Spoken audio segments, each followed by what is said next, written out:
they're not making a demo for you. They're just making a demo. The $5,000 that they had worked really, really hard to put aside to get their voiceover business started ends up being almost wasted. Their name and their brand is on the line. There's never been a time when it's been harder to discern who can I trust, and you're working with the wrong person. There's a reason why my Instagram and YouTube feeds are filled with live fire cooking and barbecue. And there's a reason why my X feed is filled with financial tips, stock advice, and general economic discussion, because the algorithms of those different platforms know me. Instagram knows when I get out, I'm starting to look at barbecue, I'm starting to look at live fire cooking, and it's going to feed me more of it. X knows that when I jump on the platform, I'm looking for some what's going on in the stock market or what's going on economically, what's the latest inflation data, what's the latest jobless report. You know, X knows that this is what I'm looking for. It's going to feed me more of that. Teach the algorithm that you love the Everyday VOpreneur podcast. If you would do me a favor, subscribe, like, drop a comment, let the algorithm know that you enjoy the Everyday VOpreneur podcast so that the algorithm can give you more of the Everyday VOpreneur podcast. Let's talk about demos. So far in 2026, I have done 2 different voiceover demos. So I've had 2 different experiences working with 2 different demo producers. And I want to get into this a little bit because I'll tell you, one of the hardest things that I have ever had to do as a coach is have a conversation with a voice actor who has sunk a lot of money, multi-thousands of dollars, into a demo that ultimately I don't believe is marketable. They have gone to the wrong person or the wrong company, or they've done a demo before they weren't ready. And the end result is that the $5,000 that they had worked really, really hard to put aside to get their voiceover business started ends up being almost wasted. And I hate being the guy that tells people that. And I've had to have that conversation more times than I ever care to have that conversation.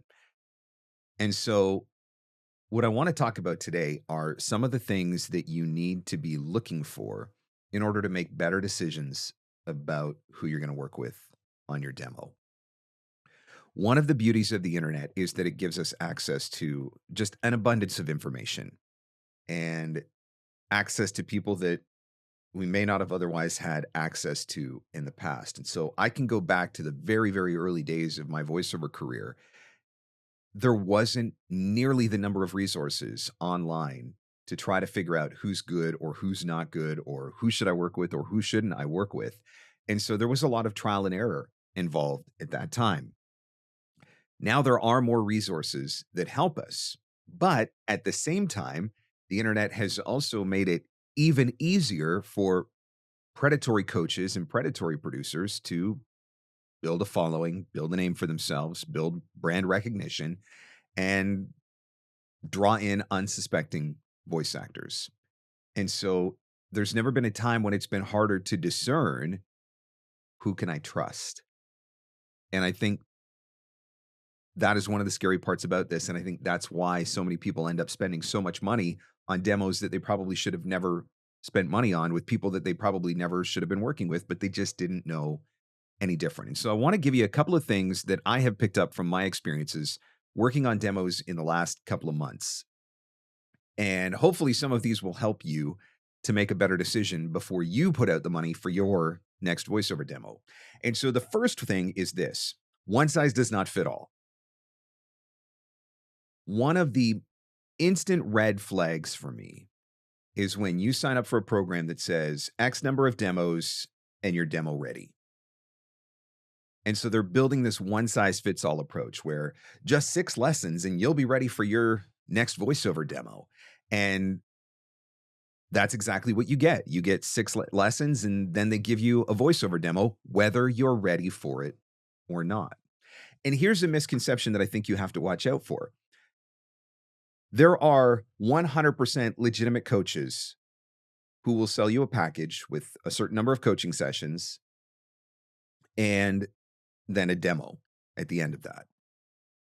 But a reputable coach is going to be completely honest with you throughout that process. And so a reputable coach may say, you know what? Actually, I think you're ready to go now. You don't need these last couple sessions. And they may give you a discount. They may give you a break towards another demo. They may offer you a partial refund. A legitimate coach at the same time may also say, you know what? You need 2 or 3 more sessions before you're ready. And I think that when somebody tells us we need 2 or 3 more sessions before we're ready, our instinct is we're being taken advantage of. But here's the other side of that coin. A reputable demo producer is never going to put out a demo that isn't living up to their expectations and their reputation, right? Their name and their brand is on the line. And so if a reputable producer is saying, I think you need a couple more sessions before you're ready, they're trying to protect you from putting out a bad demo, but they're also trying to protect themselves because they don't want to put out a bad demo. And so I think that we need to get away from this idea that if they're trying to sell us a couple of extra sessions or trying to tell us that we need a couple of extra sessions, that they're just trying to screw us, because I don't think that's the case at all. And case in point for me, several years ago, I was working with Anne Ganguza and I was working with her on e-learning. And keep in mind, at that point in my career, the vast majority of my income came from e-learning, but I wanted to update my e-learning demo. And so I did a couple of coaching sessions with Anne in preparation for my demo. And Anne came to me and said, you know what? I think you need a couple more sessions. And so I said, okay, I'm working in the industry. I'm making tens of thousands of dollars in the industry every year. But I also recognized that things were evolving in that industry. And I wanted to make sure that I was on top of it. So when Anne came to me and said, I think you need a couple more before you're ready, I was just like, okay, let's do it. Whatever you need, whatever you say, I trust you. You're the professional. Let's do a couple more sessions because I know that she wants me to get the best possible demo. And I know that she wants to be able to put out the best possible demo as well, because if she puts out a bad demo, that reflects poorly on her as much or more than it reflects poorly on me. So always be really cautious of the one size fits all approach. If you buy a package and it's just 6 sessions in your demo or whatever, 5 sessions in your demo or whatever, in more cases than not, I think those packages are often red flags. And I want to add this as well. I mentioned that a reputable coach might tell you you're ready sooner, or a reputable coach might tell you you need a couple more sessions before you're ready, but you also have to trust your gut as well. And so if you do one of these packages, 6 sessions and demo ready, but after 6 sessions, you do not feel demo ready, you should be able to go to that person, that producer, that company and say, I don't feel ready yet. And they should not be forcing you to produce that demo. And if they are trying to force you to produce it, or if they're trying to convince you to produce it, again, that may be another red flag. So number one is to always watch out for the one size fits all approach, which leads us straight into number two, which is you've got to work with someone you trust. I did a demo earlier this year with J. Michael Collins, and there was no question for me, obviously, working with J. Michael Collins. And it was interesting because at one point during a Free Advice Friday broadcast, somebody actually asked me point blank, why are you working with him? His demos are so expensive. And my answer was immediate and it was confident. And it was because he's the best. Think about this. You're going to spend what? I don't know. Let's call it $2,500 on a demo. Okay. You're going to spend $2,500 on a demo. If that demo lasts you for 5 years, okay? If you make $20,000 a year off that demo, totally doable, like absolutely completely doable. You spent $2,500 and turned that into $100,000, $20,000 a year, 5 years. Where else you get a return on investment like that? But you get the return on investment like that because you worked with an amazing demo producer. You got your money's worth. You get what you pay for. You've got somebody who's on the leading edge of the industry. You've got somebody who's in direct communication with every major reputable agent. You've got somebody who's working daily in the industry himself and knows exactly what's going on, exactly what's trending, where the trends are going. And so you're not just getting a demo, you're getting access to all of that information. So you have to work with someone that you trust, because that person is ultimately going to be guiding your career directly or indirectly. through the demo that they produce for you. I just did a demo this week with the Demo Dream Team. This is my first opportunity to work with the Demo Dream Team. They were incredible to work with. And I literally said in the session, go back, listen to it. It was recorded. I said, look, mold me. I am here, mold me, because I know that the Demo Dream Team knows what's up. I know Michelle is working in the corporate space every single day. I know Melissa Disney is an incredibly gifted voice actor. I know Steve is a brilliant engineer, and I could tell very quickly that Ryan wrote brilliant scripts. I had nothing to worry about. So I'm working with people that I trust, because then I can just relax, right? My job is just to show up as the voice actor and ideally deliver killer reads in my demo session. And so if you're working with someone that you can trust, all you have to worry about is showing up and doing the session. You don't have to sweat all of the other stuff. You don't have to sweat all of the other details. There shouldn't be any doubts in the back of your mind, because you're working with great people who know the industry, who know what's going on. Some of these people specialize in different genres, which makes it even easier. That's why you might choose certain people for certain genres, because you're buying into that experience, but you're working with somebody who you can trust completely, who will not steer you in the wrong direction. And part of the reason, going back to what we just talked about a few minutes ago, part of the reason why they won't steer you in the wrong direction is the last thing that the Demo Dream Team wants is to put out a bad demo. Who's going to want to work with you if you put out a bad demo? The last thing that J. Michael wants is to put out a bad demo and risk his reputation.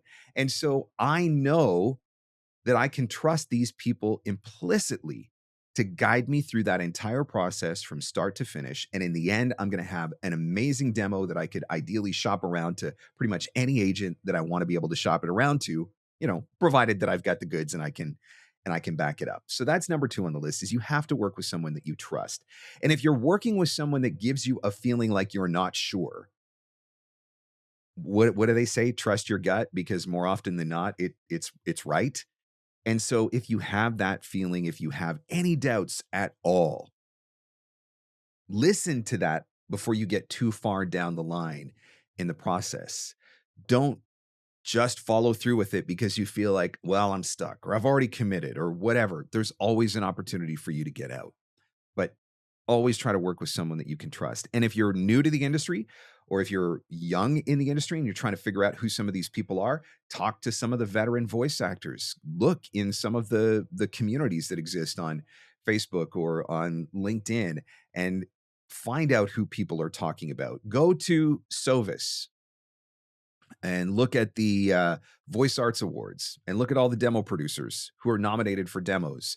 Go to One Voice, same thing. Go to the One Voice Awards. Look at demo producers who are nominated for demos. That's going to tell you pretty quickly who some of the good ones are and who some of the people are that you can trust.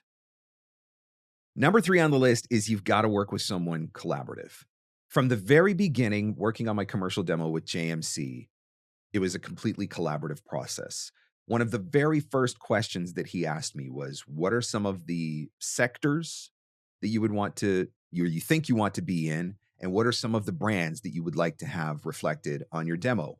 And when I signed on to do the demo with the Demo Dream Team, same thing. First question, we actually had a Zoom call and we walked through that stuff. We walked through specifically, and Michelle was great about asking questions. Ryan was asking questions. Melissa was asking questions. They're trying to get a sense of who I am and what I want to see in my demo. If you're working with a one-size-fits-all demo mill type approach, chances are they're just going to feed you generic scripts that have come from auditions or whatever. They're not going to ask you what you want on your demo. Let me tell you something. In this session that I did with the Demo Dream Team, we were working on a corporate narration demo. And there was a spot that we did on this demo for the Fallen Firefighters Foundation. And we were laughing and joking in the session. We were having a whole lot of fun. And then all of a sudden we got to go and do this really serious spot, right? And so I go from this really fun spot that we had just done to totally, completely shifting gears into a PSA type spot for the Fallen Firefighters Foundation. Complete 180 on where we were in the session. And when I finished the spot, it was quiet for a second after I finished. And I was like, did I do something wrong or is something not working or whatever? And then Michelle comes on and she's like, yeah, I'm literally tearing up. The reason why she was tearing up was because I was the guy in that spot. When I had the opportunity to meet with them in the very beginning and talking a little bit about, who I am, what's important to me, what are the brands that I want to work with, whatever, I talked about the fact that I was a firefighter for 17 years. They knew that I have 4 daughters. And in this spot, it talks about a dad who's a firefighter, who's, always there to read bedtime stories to his kids, but then the call comes and, the dad doesn't come home. And I'm like, I'm getting goosebumps now talking about it because I remember what that felt like, right? As a firefighter at the time, I remember what that felt like. There's always that question in the back of your mind, is this the call type deal? I connected with that spot on such a personal level. And I really do think on that one that I really hit it out of the park on that read. But the whole reason why we got there was because of the collaborative process in the beginning. The demo dream team did not just hand me some spots and say, here, we think you should do this, or here, we think you would be a good fit for this, or whatever. They said, what do you want to talk about? What sectors do you want to be in? What brands matter to you? What causes are important to you? And they asked me all of these questions. And that's how we get to these spots where I have this deep personal connection. That's why on my commercial demo, there's a Dr. Pepper spot, and it's one of my favorite spots. That's why the Siri spot that is on my commercial demo is actually a really funny spot for me, because she actually does run my house. I don't want to say her name right now because she'll start talking in the middle of this podcast, but she actually does run my house. Like, that spot could be about me. And we got there because of the collaboration that happened in the early stages. And so you want to make sure when you are working with a demo producer that that level of collaboration is happening from the very beginning, that they are wanting to get your feedback so that you can be a part of that process. You are going to connect with the scripts. You're going to deliver a better read. You're going to produce a better demo when you have that sort of connection. Now, tied to that is number 4 on the list, which is letting yourself be directable. When I was doing the commercial demo with JMC, we did the spot for 1Password. And I had a certain idea in my head of what that spot was going to sound like. And I had kind of delivered that read in the session. And then J. Michael says, I want you to do it like this. And he says, I want you to channel your inner Ben Stein and just go completely dry and, just kind of flat. And I want to see what that feels like on this spot and on this script. And so I did it. When I was done, in the back of my mind, I was like, what the heck was that? Why did we do that? Like, it made no sense to me. Okay. It made no sense to me, but I'm working with someone that I trust. Number 2 on the list. I know that he knows what's going on. I know that he knows what's booking. I know he knows what's trending. And so I was allowing myself to be directable. I was trusting the process. When the demo was produced and that demo was released, the very first commercial booking that I got after that demo came out was directly tied back to the 1Password spot, which was the one that he had me read in this very dry, deadpan, Ben Stein kind of way that I would have never done in a million years because it made no sense to me. But I trust the process. So allow yourself to be directable. If you're in the middle of that session and the director says, I want you to do this, and you do it, and then after you're done, the director says, you know what, let's try it this way, then go ahead and try it this way, because you know what? That's life in the real world too. I was in a commercial session not that long ago in studio in Toronto, and the director who was in charge of the session went through the series of spots with me, and we knocked out all the spots. And I thought they sounded awesome. And he thought they sounded awesome. And the team that was there thought they sounded awesome. And then they sent the spots to the client for approval. And the client came back and said, you know what? We've been thinking about it, and we're wondering if you could go in this direction. And it was a totally different vibe from what we had originally set out to do and what we originally thought that they wanted based on what they were asking for. So the director calls me back into the booth and says, "Here's what the client said. So we're going to try this." And I'm like, "Hey, I'm here for you, whatever you need." So we did those spots in a completely different style, in a completely different direction, went through and redid the whole session. And when we listened to the back, I was like, this is really good. Like, these sound really good. And so this is the real world when you're in these directed sessions. You never know where you're going to end up. But the only way you're going to get to the end product is if you allow yourself to be completely directable. And it doesn't matter if you've been in the industry for 5 minutes or 5 years or 25 years. You've got to let yourself be directable. Don't just assume that you know how it should go. Don't ever walk in with the attitude of, I'm the professional voice actor and I know exactly how. Shut up. No, that's not how it works. So be directable. Same thing in my session with the demo dream team. We had done one spot and Steve said, what if we did it this way? And I had we had done a spot with a really fun, kind of bubbly kind of read or whatever. And Steve said, I want you to do it again, but I want you to pretend like you're sitting in a recliner with a beer. And I'm like, okay, well, first of all, I don't drink. So I'm going to pretend that I'm sitting in a recliner with my Dr. Pepper. And so then I did the spot again and we called it the Dr. Pepper read. And it was a totally, completely different vibe that still worked perfectly with the spirit of the script. But we got there because I was allowing myself to be directable. So when you get in that session, let yourself be directable. Remember that one of the primary goals of your demo is to showcase your range.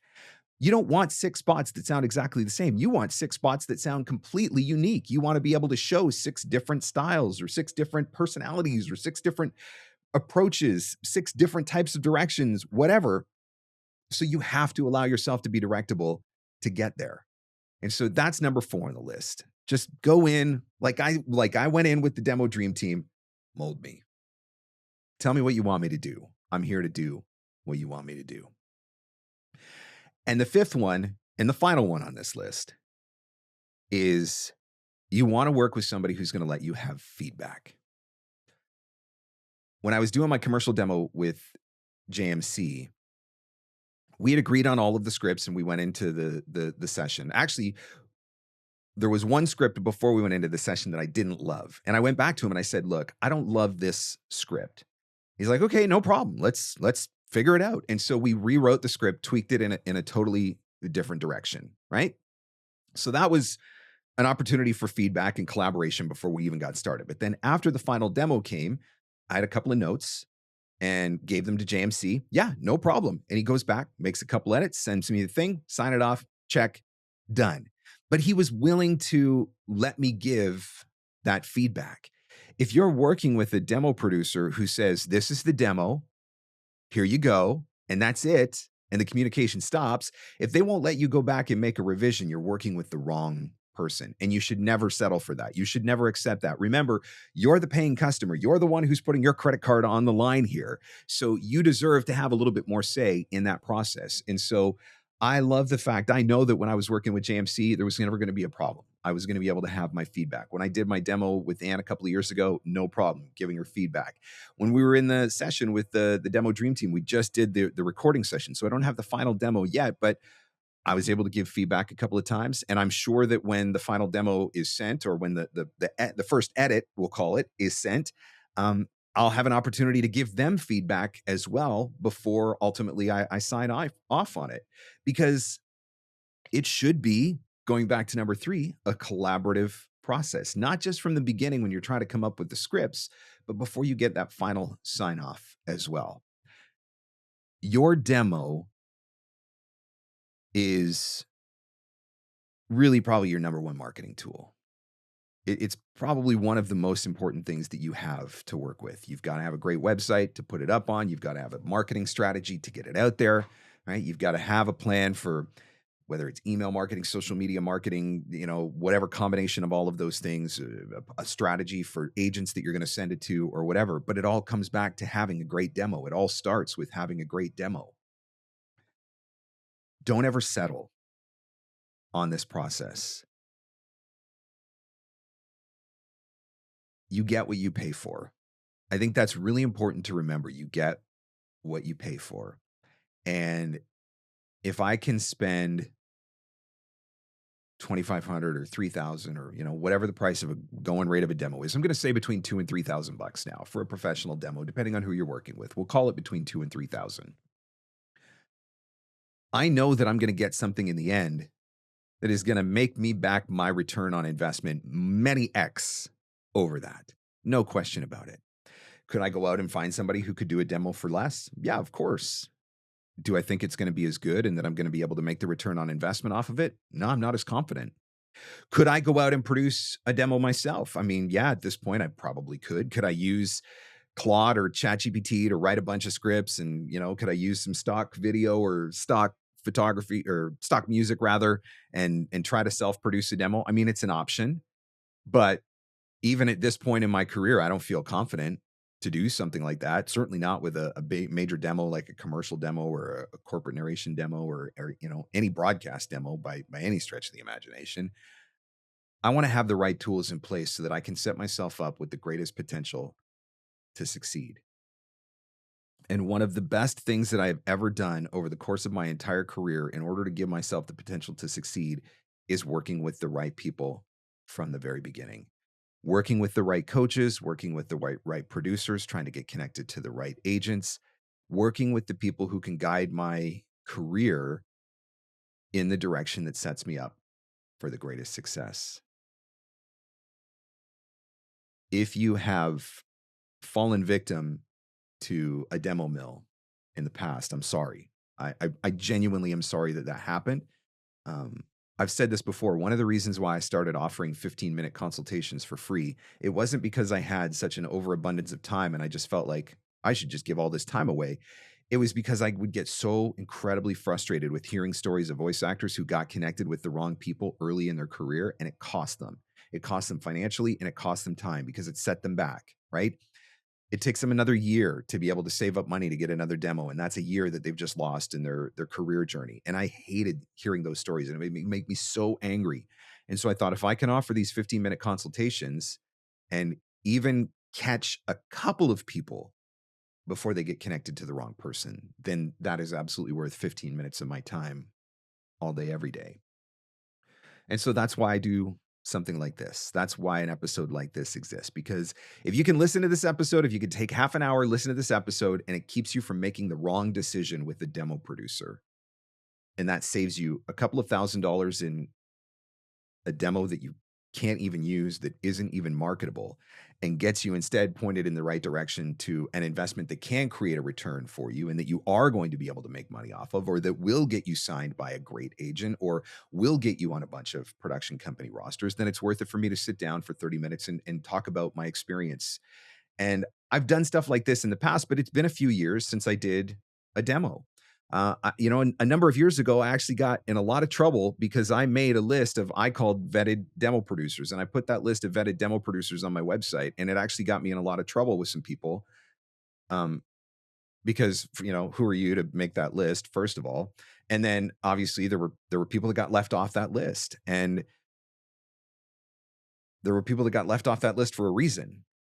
And some people didn't like the fact that I did that, but I'm like, I'm here to guide people in the right direction. And I will always refer people to people that I have personally worked with, that I personally trust, that I can personally vet. And I'm only working with the best people. That's been one of my objectives from the very beginning. So having the opportunity to do this commercial demo with JMC, I mean, I've only had it for a few weeks and it's already had an impact, right? It's already made an impact. And a couple weeks from now, I'll have this new corporate narration demo from the Demo Dream Team. And I am so excited for that demo because I know that that's going to have a huge impact as well. Non-broadcast is such a big part of what I do in my voiceover career, and having a new tool to work with that reflects where corporate reads are today and what is going on in that space. I mean, I can't wait to get that demo. And I'm so excited to have had the opportunity, so grateful to have had the opportunity to work with the Demo Dream Team. And so I will point you to people that I trust. I will point you to people that I've personally worked with because then I can personally vouch for them. And so that's why I do stuff like this, to shine a light on people who, deserve to have that light shown upon them. And I want to talk about some of the experiences that I have so that you guys can understand, hey, I'm still trying to figure out some of this stuff just like you are and going through it just like you are. And so those are the things that I want you to take away from this. Remember, one size doesn't fit all. And as soon as somebody tries to sell you a one size fits all package and stays very firm on that one size fits all package, to me, that is absolutely a red flag. You need to work with someone that you can trust. And if you're not sure who you can trust, talk to someone who you trust, who can guide you to someone who they trust. And so asking the questions, getting referrals, don't be afraid to do a little bit of research. Don't just assume that because somebody's on the internet, somebody's got a YouTube channel, somebody's running some Facebook ads or whatever. Don't just assume that they're the ones. Do a little bit of research before you drop that kind of money and make sure that you're getting connected to the right people. Make sure that you have someone who is collaborative. If somebody is just trying to feed you generic scripts, or they're not giving you any sort of feedback, or they're not trying to get to know you at all as you're heading into the process, they're not making a demo for you. They're just making a demo. And you want somebody who is going to make a demo for you. Once you get into that process, let yourself be directable. Maybe the director is going to take you in a direction that doesn't make sense to you. Maybe the director is trying to stretch you into a new place or a new type of read that you haven't done before or aren't as comfortable with. That's the whole point, is to get your range and to find out what you are really truly capable of. So make sure that you are allowing yourself to be directable. And finally, make sure that you are working with someone who will allow you to have feedback in the process along the way, that they won't just send you the final demo and say, this is it. This is your final demo. You should be able to go back within reason, right? I'm not saying that you should be able to go back and like redo the whole thing or blow the whole thing up and start over, but you should be able to have some feedback. You should be able to make some tweaks if you feel like that's what you need to do, while also going back to making sure that you're trusting the producer and the process. But if you do those things and take those things into consideration, I know you're going to have a much better experience with your demo production process, and you're going to end up with a much better demo in the end that is going to help you to make some serious money for your voiceover business. I hope this has been helpful for you. Thanks for checking out another episode of the Everyday VOpreneur podcast.